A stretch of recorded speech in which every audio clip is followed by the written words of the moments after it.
The war with China has begun, but it's not a war in the typical sense. Yet.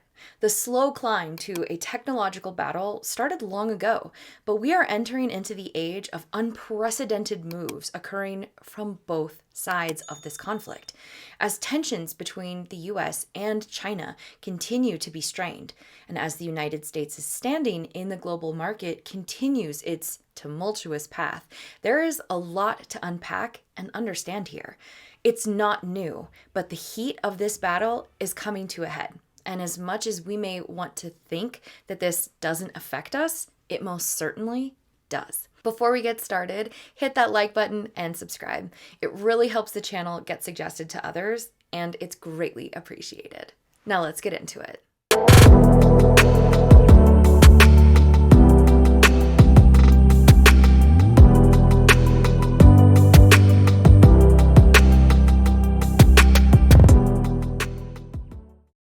To understand where we are now, we have to understand where all of this started, and that takes us to the United States and semiconductors.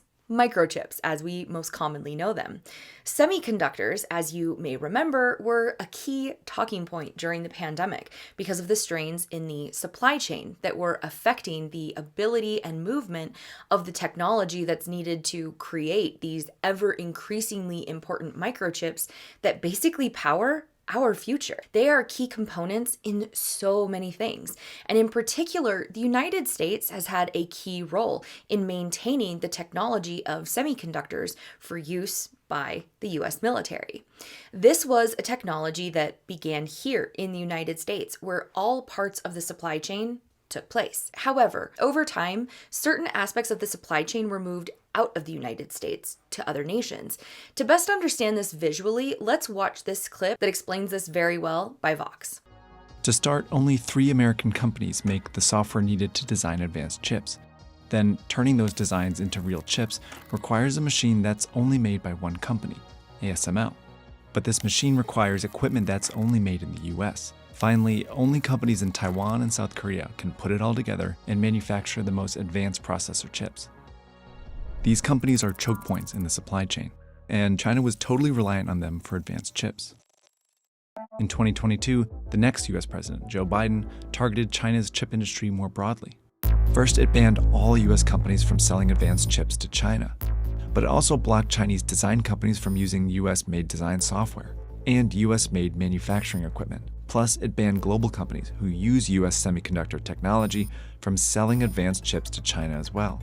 The US was exploiting these choke points to stop China's chip industry in its tracks. These export controls represented a really clear shift away from the view that ultimately trade and tech exchanges with China were fundamentally positive sum to a much more zero-sum view of the technological competition. Next, the US passed a law that would invest billions of dollars into its own chip manufacturing companies, and finalized a deal with Taiwan's biggest manufacturer, TSMC, to build manufacturing plants in the US, all to enable the US to keep racing ahead. China and the US have a pretty similar view of the political stakes when it comes to semiconductors. That's why the US government has made it a priority to defend the US lead. But Taiwan also happens to own the most important choke point in the chip supply chain. Taiwanese companies manufacture 63% of all chips, and about 92% of all advanced chips. With companies that are indispensable to both the US and Chinese chip industries, Taiwan has built itself some protection. But the US export controls forced Taiwan's companies to make a choice: defy the US and keep selling to China, or comply and cut off China from some of its chips. So far, they've signaled they'll cut off China. But as China and the US feud over chips, more and more choices like these are going to be imposed on countries and companies around the world, asking them to pick sides in what looks a lot like a new Cold War. The aggressive tactics taken by the United States, specifically by the Biden administration, are a result of tactics by China to obtain, at times illegally, the intellectual property or IP behind the designs of these advanced chips made here in the US as well as at ASML. The key takeaway is that the Biden administration's current actions in restricting the trade of chips from both South Korea and Taiwan comes at a time when the United States is hoping to retain their place on the global market stage.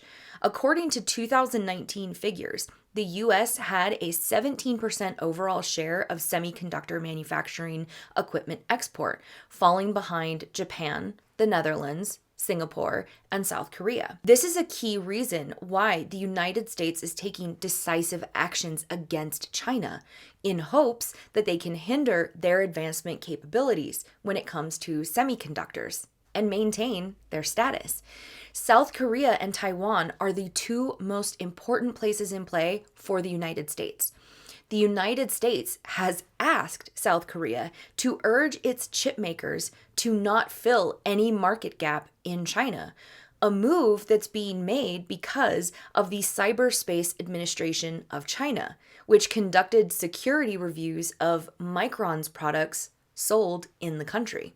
Micron is the only US-based player in the global market for memory chips, which is why the US is kind of scrambling and making the current moves they are making in relation to Taiwan and South Korea. Multiple weeks of news coverage has discussed the tensions and cooperation between Taiwan, South Korea, and the United States. The United States is trying to provide protections, some concessions, and military support, not for the betterment of the people of either of these countries. Do we remember Kuwait? But to retain control of the manufacturing and assembly supply chain.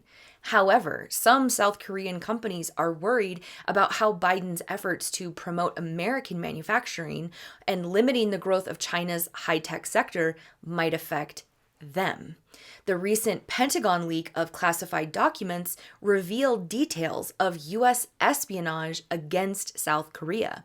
The leaked intelligence shows that top South Korean officials were concerned that ammunition South Korea sold to the U.S. would wind up in Ukraine, which would violate the country's policy of not supplying lethal aid to countries in conflict. Additionally, on Wednesday, April 26th, an agreement between South Korea's leader and the U.S. planned to bolster extended deterrence, wherein the U.S. will defend its allies with its full military capabilities, including nuclear ones, in response to mounting threats from North Korea. The Washington Declaration will give South Korea more insight and input into U.S. military planning in exchange for Seoul's commitment to not develop its own nuclear weapons. The U.S. will also send a ballistic missile submarine to South Korea as a demonstration of U.S. military might. This is why tensions between China and the United States are really coming to a head, because the United States is making decisive moves that are and will continue to affect China's ability to technologically advance in the way that they would like. If we look at how many military bases are surrounding China, this is not just a tech battle, but the beginning of a very likely physical confrontation for which the U.S. continues to be the main aggressor. The U.S. making deals with both Taiwan and South Korea, countries that are more directly linked to China and are geographically closer to China, it would be, in my opinion, be extremely dangerous and nerve-wracking to cut ties with China that is, yes, an adversary of the United States, but whose military might and proximity, I believe, would lend to more of a shift of both Taiwan and South Korea placating China, leaving our chip needs in the dust, making our capabilities wane and leaving us behind. When we take a broad step back and observe the cooperation happening with BRICS, the lessening of the dollar, waning US might, it's a foreboding feeling of what could be. As I said, there is a lot to understand here, and there are many different aspects of this conflict that are not just confined to technology. It's also connected to what's been happening over the last 3 years as the global market shifts and global fragmentation rears its ugly head. Times are certainly changing, and this is something to pay attention to, because the persistent, aggressive moves by the United States in trying to keep China out of the global technological market are likely going to come back to haunt us and not help us. At least, that's my fear. Thanks for watching. Let me know in the comments below what your thoughts are. If you have any more knowledge on this subject, I would love to hear it. This was a topic chosen by the people that voted to have this subject covered, and it's very new to me, so I'm sure I probably missed a few things. Links to all of the articles and videos are in the description box below. Don't forget to hit that like button, subscribe, and share with your friends. Thanks again for watching. Stay safe, take care, and be kind to each other.